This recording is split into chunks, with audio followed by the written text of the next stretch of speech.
¿Ustedes no sienten que si la vida fuera como una serie o una película, justo lo que estamos pasando sería como una de esas temporadas en que pasa algo y luego tiene mucho rating y todos lo empiezan como a explotar? Lo digo porque empezó relativamente leve en el sentido de que no afecta más solamente a las personas que son muy vulnerables, pero luego es como que va bajando cada vez más de edad y luego afecta a los adultos jóvenes y luego a los jóvenes y luego a los adolescentes y luego a los... Y aparte que Delta y Plus y Beta y Gamma y todo lo que se les pueda ocurrir de variantes, ya aparece Loki. Es de esas veces que dices, ya, o sea, lo llevaron demasiado lejos. Están como en Tiburón 3, que su mayor atracción era que el tiburón explotaba en 3D. Ya ni les cuento de lo que era la atracción en la de Love de Gaspar Noé.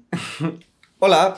Entonces sí, gente, llega un momento en que uno dice, ya, basta, que hasta le dices a la simulación, mira, si quieres, méteme capítulos de relleno, no hay lío, yo persigo una mosca todo un capítulo como quieras, pero por favor, ya dejen de hablar de coronavirus. Y todavía más cuando no solamente los noticiarios, los podcasts y todo esto, sino que también hasta el cine y el entretenimiento hacen referencia a estos temas. Entonces, desde que inició la pandemia ya se intuía, se suponía, se veía venir que pues muchos productores y muchos directores iban a querer colgarse de ese tema e iban a querer hacer películas con referencia a ese tema o basadas en ello. Y adivinen quién fue uno de los primeros. Es que hasta parece adrede simulación, te estás poniendo muy predecible.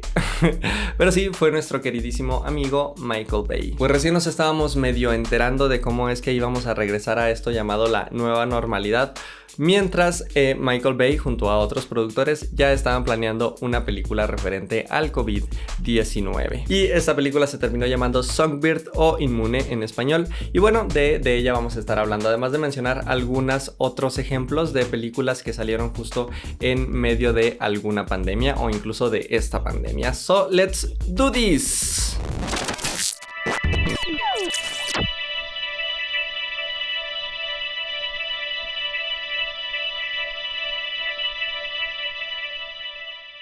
Como estábamos diciendo, a principios del 2020, cuando el panorama sobre la pandemia que padecemos todavía era incierto, se anunció que uno de los directores de Hollywood más taquilleros, eso sí, pero también más criticados cinematográficamente, es decir, Michael Bay, más conocido por dirigir Transformers, Armageddon, Bad Boys, entre otras. Bueno, de hecho ya hablamos de él en este otro video que les dejo en las tarjetas, pero el punto es que se unió al proyecto de Adam Mason y Simone Boyce para producir una película basada en la pandemia actual.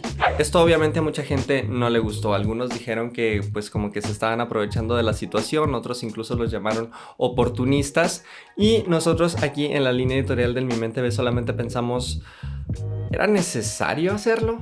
Pero antes de tratar de responder esta pregunta les sigo contando porque igual les valieron las críticas y empezaron a filmar esta cinta, que igual no fue fácil porque estaban en este momento en que se tenían muchas restricciones para filmar. Creo que no podían estar más de 40 personas en un set, entonces esto mismo lo aprovecharon como lo hicieron también muchas otras películas contemporáneas, que es pues utilizar el webcam, utilizar como los recursos dentro de la historia, dentro del mismo pretexto de que están encerrados, para pues de repente pues captar el video de una cámara de seguridad o de una webcam o incluso de un celular, por ejemplo. Y ojo, aún con todas estas medidas siempre tuvieron muchos problemas a la hora de la filmación, incluso les llegaron a cancelar la filmación en cierto momento, y pues justamente por esto, porque quizá no estaban respetando a cabalidad como presumían pues todas estas medidas, lo cual es paradójico porque se trata de una película justo sobre el COVID y sobre estar encerrados. Entonces no les sorprenderá saber que esta película nunca tuvo una buena recepción ni del público ni de la crítica. De hecho, desde el lanzamiento de su tráiler le llevaron un chorro de comentarios negativos, de crítica, de hate. Un poco le pasó lo mismo que a Nuevo Orden acá en México. Si quieren al rato platicamos un poco de las comparaciones, porque creo que tienen más cosas en común aparte de esa, pero sí, como que desde que sacaron su tráiler tuvo pésima recepción. Entonces, a pesar de que se quería sacar en cines, al final la distribuidora pues optó por estrenarla solamente en plataformas on demand o en plataformas streaming. De hecho, ahora mismo está en Amazon Prime y está raro porque está en tendencias, entonces algún cálculo les fallaría ahí, o no sé, quién sabe, a lo mejor si hubieran estrenado en cines probablemente les hubiera ido bien. ¿Ustedes qué piensan? Escríbanmelo en los comentarios. Resulta que Songbird está ambientada en el año 2024 y es una especie de ciencia ficción, una especie de distopía porque resulta que el COVID ha mutado y ahora es mucho más letal, pero aparte mucho más infeccioso porque ahora se contagia vía aérea, entonces el gobierno obliga a toda la gente a quedarse en su casa, pero en plan que no pueden salir absolutamente para nada, si no, ¡hay tabla! Literalmente si alguien sale le dan un balazo y para poder hacerlo, para poder circular, necesitas llevar un brazalete que indica que eres inmune, porque esa es otra, hay gente que es inmune, entonces ellos desempeñan los trabajos esenciales, los doctores, algunos policías y también, en el caso de nuestro protagonista, los repartidores. Resulta que Nico, interpretado por Keiji Apa, que además de que no sé cómo se pronuncia, parece que suplantó la identidad del Keiji Apa que salía en Riverdale porque no se parece en nada. Bueno, él es inmune a la enfermedad, entonces trabaja como repartidor en una flotilla de dudosa legalidad. En cierto momento se equivocó de dirección cuando iba a hacer un envío y a razón de esta confusión conoció a Sara, que interpreta a Sofía Carson, y entonces empiezan a hablar y hasta se hacen novios, pero sin haberse visto en persona, mucho menos haber notado las distancias de sus bocas. A la par de esta historia tenemos otras subtramas, por ejemplo la que encabezan Demi Moore y Bradley Whitford. Un matrimonio adinerado en el cual de hecho ambos son inmunes, pero tienen que permanecer encerrados porque su hija no solo no es inmune, sino que tiene una condición que la hace especialmente vulnerable al bichín. Entonces viven igual encerrados, por lo cual podemos ver desde los problemas que tienen en su matrimonio, pero también las cosas turbias que hacen, porque poco después se descubre que tienen un negocio de pulseras de inmunidad clandestino y otras turbidades más. Bueno, la tercer subtrama es la de Alexandra Daddario y Paul Walter. Ella, una streamer relativamente famosa, y él, un veterano de guerra que quedó parapléjico a consecuencia de la misma. Ambos son personas muy solitarias hasta que él contacta a May, el personaje de Daddario, y entablan una amistad, se hacen compañía mutuamente o al menos a través de internet. Entonces, en la realidad planteada por Adam Mason se nos presenta justamente una ciudad muy militarizada con un control del gobierno casi que total, incluso todos los ciudadanos se tienen que medir la temperatura a través de una app en su celular y entonces si les sale muy alta el gobierno va hasta sus casas y los arresta y los lleva a una zona que se llama la zona Q, que bueno, prácticamente es un lugar donde los abandonan a su suerte porque está alejada del resto de la civilización. Y la historia se empieza a poner interesante justo cuando la abuela de Sara empieza a manifestar síntomas de COVID. Entonces, cuando le hacen la prueba de temperatura da positivo y la policía avisa que va en camino. Que por cierto, qué camino más largo. Yo pensaba que la policía en mi país era ineficiente, pero esta en serio se pasa. Porque en lo que llegan incluso le da tiempo a Nico de ir con los señores millonarios a pedirles una pulsera para su novia y luego estos todavía entran en pánico y lo mandan matar, pero luego también se pelean porque resulta que el señor andaba con la streamer, que a la vez quiere huir de él y su amigo ex militar le ayuda. Y bueno, ya no les cuento cómo acaban las cosas por si acaso, por si no la han visto y quieren verla. Y yo no estoy precisamente recomendándolo.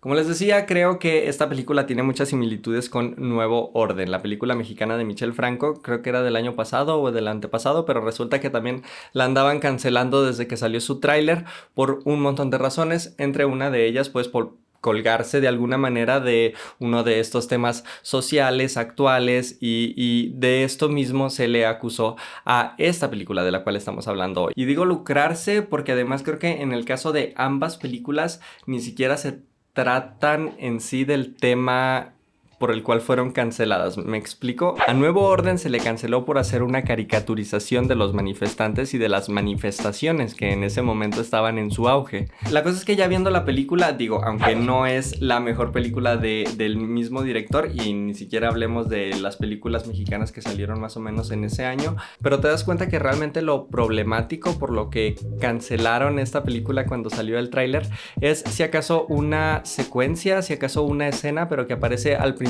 de la película y luego ya no se vuelve a mencionar o ya no se vuelve a hacer referencia a esto problemático porque incluso la película da como un giro y se enfoca más en las consecuencias de la represión militar, en las consecuencias de la militarización de un país más bien. Creo que en el caso de esta película es lo mismo, llega un punto en el que el COVID realmente pasa a segundo término y el verdadero subtexto es justo la militarización y la coerción por parte del gobierno. La cosa es que de nuevo ambas películas hacen esta crítica crítica desde una hipérbole de la situación. Y si a eso le sumamos que no es un futuro lejano y que no son situaciones que se sientan ajenas, pues esta exageración, esta hiperbolización llega a caer incluso en el absurdo. En el caso de Songbird, para generar tensión en esta especie de thriller, en esta especie de película de persecución, pero que luego se aleja ya del tema completamente o incluso lo exagera. Parece que el guión estuvo hecho apresurado y luego investigando me di cuenta de que efectivamente incluso lo presumían, el hecho de que habían hecho un guión en creo que 2 semanas, pero se nota porque casi todo se resuelve por medio de Deus Ex Machina o resoluciones muy convenientes. Y también, por ejemplo, los villanos sobre todo son personajes muy caricaturizados. Ahora, el personaje de Demi Moore me gusta un poco más, incluso siento que en ciertas partes de la película se la roba, le roba protagonismo a los protagonistas, valga la redundancia, o incluso los personajes de la streamer y el ex militar. Es una historia muchísimo más interesante, ¿sabes? Como el hecho de que se hable de la soledad y cómo interactúan ellos, y a pesar de ella ser streamer famosa se empieza a clavar con un ex militar que la vigila con su dron. Es como una historia más rica en sustancia, más allá del clásico el príncipe tiene que salvar a la princesa. Y ahora, uno poniéndose en el papel de un productor, de un ejecutivo de Hollywood, pues si piensas, realmente es una ganga. ¿Por qué? Porque es una película que va a jalar a mucha gente, va a despertar mucho morbo, pero además es muy barata de producir. Ya nada más les ponemos algunas estrellas por ahí, alguna estrella juvenil, alguna estrella ya consagrada y ¡pum! Éxito asegurado. Pero si me vuelvo a preguntar, ¿será necesario? Esta fue una de las primeras películas que se filmó en pandemia y basadas por lo menos en el contexto de la pandemia. Claro que hay otras también muy malas, por ejemplo como Host, una película de terror en Netflix que se filmó literalmente a través de webcams y pues no salió muy bien, ¿para qué les voy a mentir? Y miren, incluso YouTube sacó una especie de documental con Luisito Comunica y Juan Pazurita sobre cómo le estaban pasando las personas alrededor del mundo. También se filmó con un chorro de restricciones, pero también se notaba que fue hecha con intención meramente comercial, meramente de lucrarse con la situación. Y es que ese es el tema que salen con estos productos que salen express, como luego después de una tragedia o de una situación, porque se nota luego que quieren lucrarse, se nota luego que quieren usar nada más casi que el tag como si fuera video de YouTube para jalar morbo y para que la gente vaya a verlo, porque pues evidentemente no pueden proponer o no pueden ofrecer algo más allá de eso.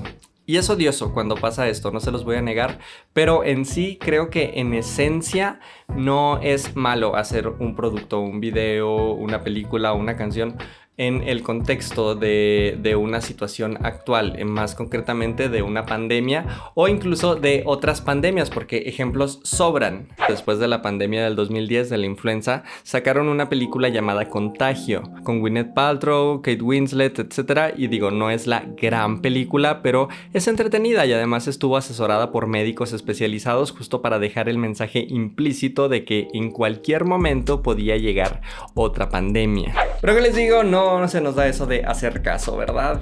De hecho, hay quien especula que esta película incluso predijo el COVID, porque en la historia la enfermedad viene de Asia y justamente y curiosamente de los murciélagos. Está muy raro, no lo sé, yo digo que hay que tenerle el ojo bien puesto al guionista. También están otros ejemplos ahora sí que superiores.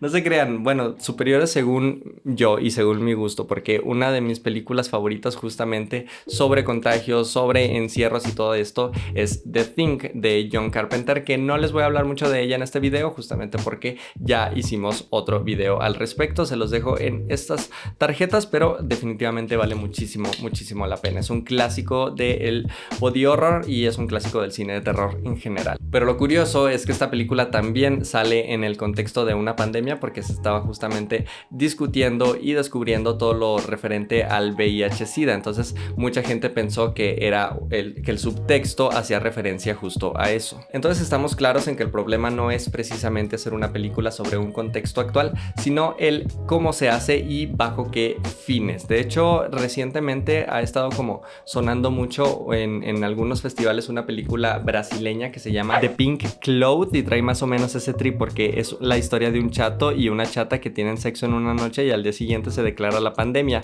y entonces nadie puede salir, entonces se quedan encerrados ahí por años sin siquiera conocerse. Vamos a esperarnos a verla, pero por lo menos a mí de entrada sí me parece como una premisa muchísimo más interesante. Y bueno, ¿por qué no mencionar justo Inside de Bob Burnham?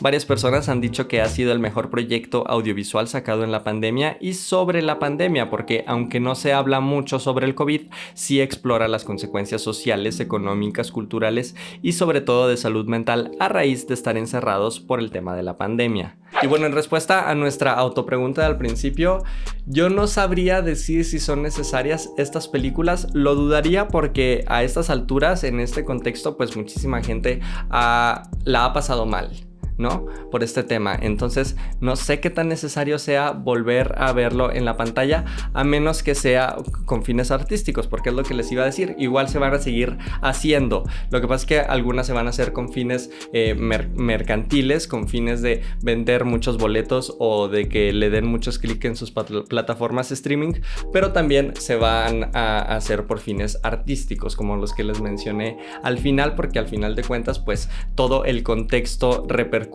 en el artista y el artista a su vez sublima esos sentimientos en el arte. Entonces no podemos esperar que nos salgan un chorro de canciones, de libros, de películas sobre el COVID o sobre la pandemia o sobre los encierros, etc. Lo que pasa es que nos van a salir buenos y nos van a salir malos. Ojalá que nos tocaran los mejores, ¿verdad? Pero bueno, gente, muchas gracias por ver este video hasta el final. Ya saben que me interesan mucho sus opiniones, así que coméntenme aquí abajo qué es lo que piensan con respecto al video o con respecto a mí, si quieren. Ya estoy acostumbrado. Pero sí, si me quieren ayudar, también compartan este video con sus amigos a través de sus redes sociales. También ayúdenme algorítmicamente con un like si es que este video les está gustando, o bien con un dislike si es que no les está gustando tanto, ¿vale? Pero ayudan más los likes. Y nada, pues ya saben que hemos estado actualizando también el canal de los podcasts, el de Medianamente Interesante, entonces si se quieren pasar por ahí, adelante. Sin más que decir, yo me despido. Ahora va a ser más difícil porque, como les digo, tengo otro lente y entonces me queda más lejos, pero me voy a preparar y nos vemos en el siguiente, ¿vale? Chao.